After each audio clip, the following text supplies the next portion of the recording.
غوث پاک رضی اللہ تعالیٰ نے جدو تقریر فرما دے سن نا 70 جنازے آپ دے خطاب سن کے اٹھ دے سن۔ غوث پاک رضی اللہ تعالیٰ عنہ ایک دن تقریر فرما دے تھے، ایک چیل پرندہ ہوندہ نا جنہوں علم کہندے پنجابی، چیل اس شور پہ مچاوے تے بڑا بولے۔ غوث پاک تقریر پہ کرتے سن، او ہونو دی آواز نہ لوگ ڈسٹرب ہو رہے تھے۔ غوث پاک پرا کی فرمانے جا کتنے جا کے مر،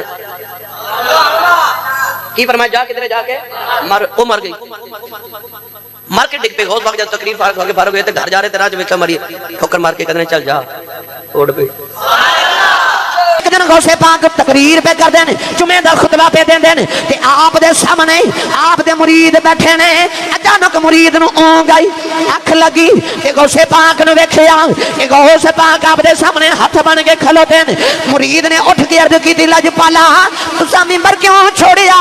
فرمایا مینوں سچی دس خواب وچ کی ویکھی آئی؟ عرض کیتی میری اکھ لگ گئی تے مینوں کملی والے دی زیارت ہوئی ہے۔ فرمایا میں بھی تائیوں ممبر چھڑ کے کھلو گیا، جو تو ستیاں پیا ویکھدا سیں میں جاگدیاں پیا ویکھدا۔ نعرہ تکبیر کہ غوث پاک فرماتے ہیں میں 15 سال دیاں راتاں انج گزاریاں نے۔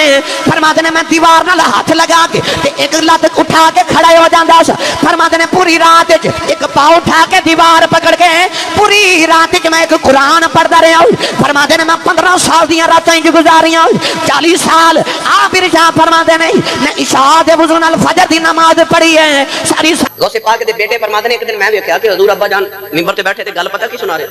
غوث پاک فرماتے ہیں آج نا میں کتاب پہ لکھدا سا، توجہ ہے نا میرے بل میں؟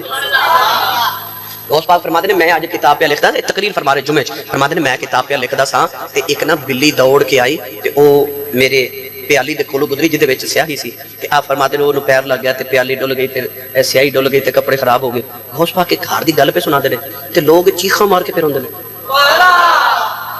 پتر نے گھر آ کے پوچھا ابو جی تسی گھر دی گل سنا رہے سو تے لوگ فوت پہ ہوندے سن تے بے ہوش پہ ہوندے سن تے رو رہے سن۔ آپ نے فرمایا بیٹا جدوں میں تقریر کرنا میری کنڈ تے محمد دا ہاتھ ہوندا ہے۔